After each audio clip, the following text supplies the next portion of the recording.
Amazing. Today I have a concept here I want you to learn about, and this is called Ikigai. And I'm sure you've interacted with this word. And I know if you've heard of the book called Ikigai, then basically you have a glimpse of what I'm supposed to talk about. But this is a very different, and you'll want to listen it to the very, very last end of this video. So the word Ikigai, it is made up of two words, from the word Iki, and the second word is Gai. So Iki means life and Gai means worth. So we can say Ikigai, life worth, or rather we can say it life purpose. So once you're able to understand this concept, it will help you to understand your why, your reasons of existence, and also point to you to a direction of the niche in which you've been designed to operate from, your place of optimum potential where things are flowing or rather working for you. Now, with me here, I have four questions that you are supposed to answer. And when you are able to answer these four questions, then it becomes easy for you to understand which area of life, or rather which part, or rather niche are you well cut out to operate from optimally. And this question goes like you're supposed to answer them. It's a yes or no question, and there are four of them. So if you get the yes or the four yeses for the four questions, it means you are in the right path. And let's say maybe for the last question you get it wrong, you get it a no. It means you have to go and look for something else. Now, before we go to that, I have a story that I need to share with you. It's quite an interesting story, and this story I got it just last week when I was doing my work, and I understand you will love it. You're gonna love this story, and this story goes like this. Now, I met a lady. She was pursuing nursing, and I asked her, why are you doing nursing? And the answer that she gave me was, left me, perplexed. I was quite amazed in a negative way. I was astonished. Actually, I wondered what is happening. She told me the reason why she's doing nursing is because of her mother. So she went ahead and explained to me that her mother is a trained nurse. She works as a nurse, and her mother, there's a way she has glorified nursing. She believes nursing is something that people are supposed to pursue. And she tells me, as a matter of fact, when she was growing up, she automatically knew she must become a nurse because there's a way her mother, there's a way her mother has understood nursing, and there is a way she takes it so dear to her that even her upcoming little siblings that are coming up, they definitely know they have to pursue something in nursing, either something in healthcare, either they become nurses or become doctors, but they gotta be in healthcare system. And I went ahead and wanted to know why was this so, and why would a mother, impose such a burden to their, kids, not necessarily wanting to know what their passion is. and uh, and the concept that she gave me, it's quite what's being spread out here. And if you are out there and you've known a person who wants to join right now, actually we have students that are yet to join campus in September, so you'll really hear this more with the people. And this is an ideology that's out there that's quite misleading. She told me her mother believes that nursing is a good cause. One, because it's a well-paying job. Then number two, it has opportunities. And just allow me to shed some light here on this field before we go ahead with the story. Right now, there is no any promising course that you can pursue in this country that you are 100% sure that you're going to get a job, not unless there is a place that you are sure, maybe you have a family business in healthcare, that when you leave there you're going to go get there a job. So right now it's very competitive because, as you know, every single county right now, it has a university which they are training nursing at a degree level. And those institutions that are doing training at diploma level, they are countless. So right now the market is flooded. We have degree nurses, we have nurses who have done masters, we have those who have done higher diploma, those who have done diploma, those who have done certificate, we have those who have done a certificate in healthcare assistant. So the market is flooded, and we know whatever happens with the supply and demand. Right now the supply of nursing is quite high as compared to the facilities that are ready to incorporate these students. So of course, the bargaining ground goes lower. You can get places that are ready to take you, but they're gonna pay you less. We even have people who are volunteering after school. They lack a place to go and practice, so they have to go and volunteer. So that's the saddest reality of whatever is happening in the job market of specifically nursing, and this one is even trickling to the medical doctors, the MOs. It's the same side of situation because we have people of the generation of our parents who have not yet, they have not retired, they are still practicing. So there are no vacancies. And right now we only have national government in the counties or private sector, which are the biggest. And whatever happens in there with the salaries, it's still the one to talk about. So if you talk about money, I'll tell you for a fact that there is no money in, there's no any sure cause that it's can give you enough money, right? I hope you get my concept, but I'll be doing an episode where I talk about whatever is happening in the nursing field because I have an understanding of what is happening there. And in terms of opportunities that well, the demand and supply, you have the answer there. There is this concept of going abroad to go and pursue your nursing in UK, Canada, Australia, those countries that are out there. Like for this lady that I met, she told me that she's not planning to go out of the country anytime soon. So she's not really pursuing, she's not having that opportunity of going to study, to rather to work abroad. So I was so curious, and I really wanted to understand, what really pushed her, what really pushed her to stay where she is, and not necessarily living where she is. And she told me even when they were coming to do enrollment, she was like hesitant, and the mother was like, you will get the passion along the way, you will love it as you go ahead. So she didn't have a choice, so she went ahead and enrolled for this nursing course.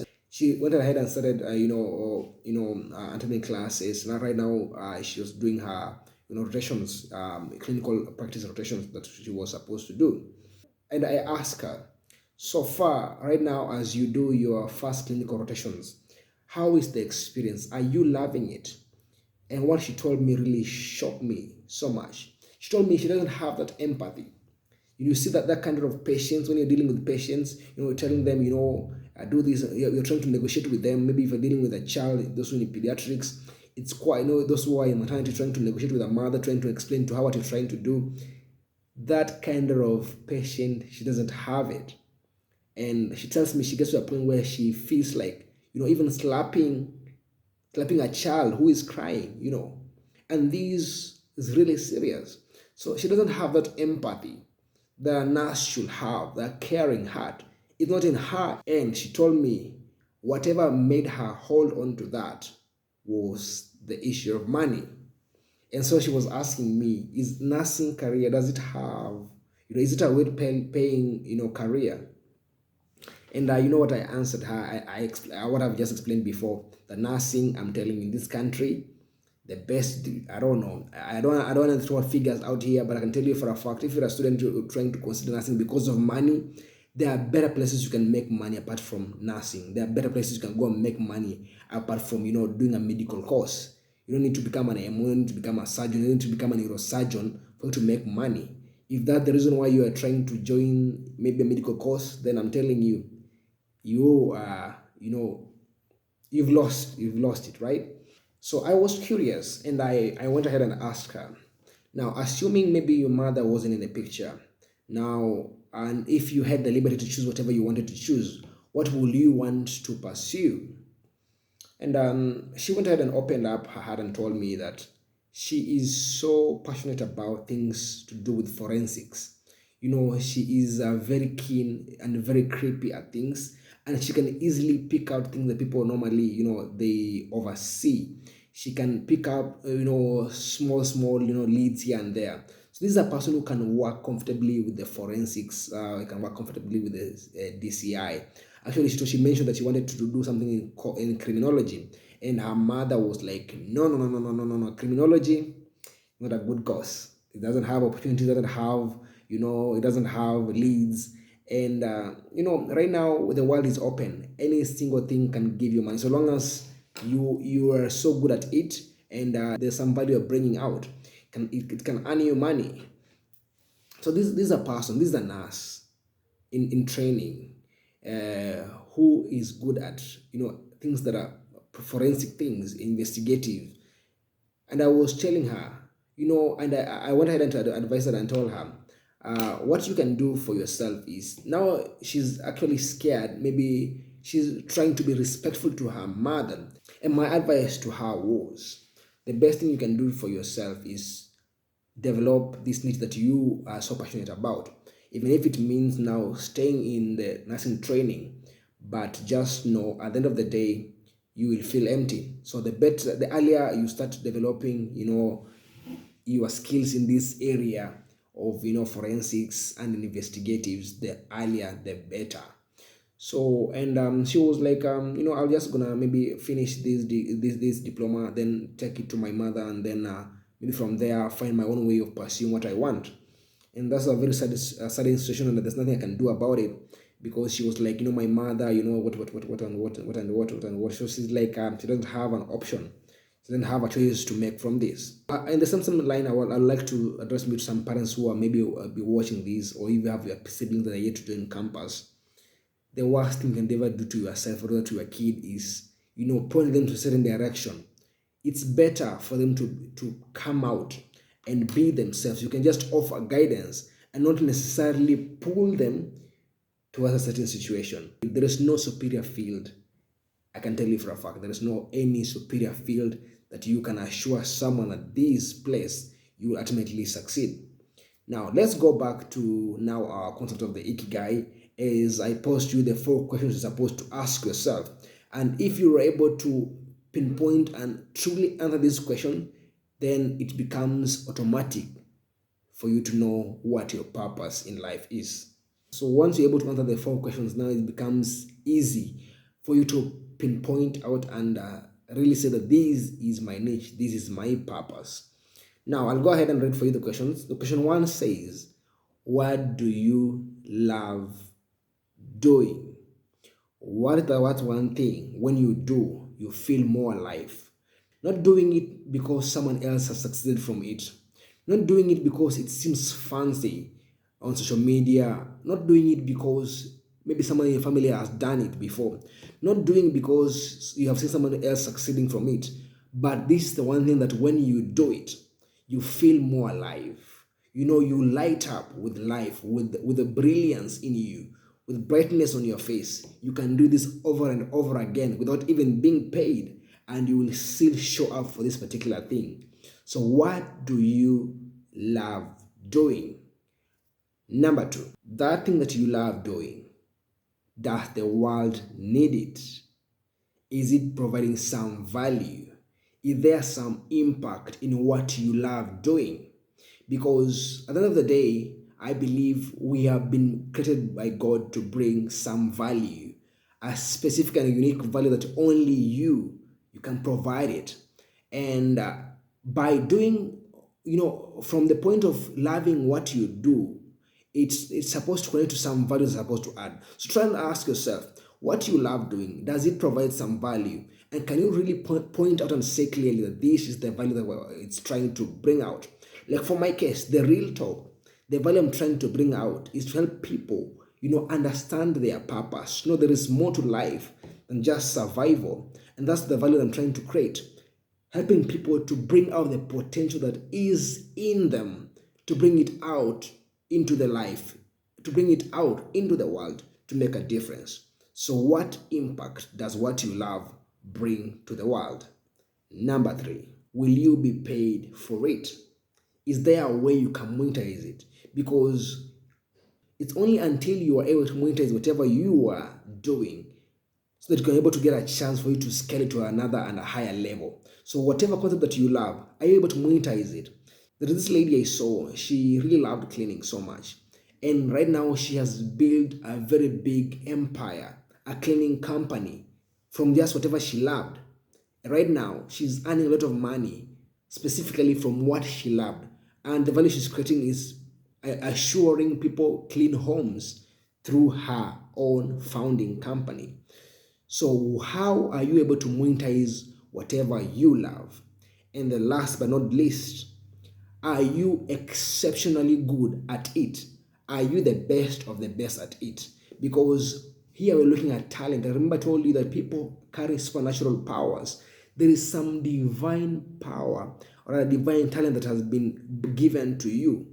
And are you good at whatever you love doing? Are you good at it? Are you the best? If you are an artist, are you the best artist? If you are the best, if you are a teacher, are you the best teacher? If you are a motivational speaker, are you the best motivational speaker? Do you have the qualities of being the best interviewer, or rather a host of a podcast? If you got a tick in number one, a tick in number two, a tick in number three, maybe number four, you missed it out, you are not good at it, then you are in the wrong thing. You're supposed to go back and think. If maybe you are a footballer, then you are just a bare minimum footballer, it means that there's no that unique I can call it, there's no that unique ability in it. So you need to sit down and reflect and see, are you good at whatever you're doing? And once you're able to figure this out, now it becomes easy for you to point to a certain place and say, this is my niche, this is where I can operate from, this is where I was designed to operate from. So try and reflect on those four questions and try and see if you can be able to build something out of it. In the following episode, we shall be breaking down this more and more and more and more, and try to bring this concept back to you at home. If this video really spoke to you, please leave a comment, subscribe, leave a like. If you have any other suggestion, you can leave down in the comment section. If you want us to host you on our next episodes, please, feel free to DM me on the comment section and I'll be able to answer. This is Real Talk, Purpose, Fulfillment, and Legacy.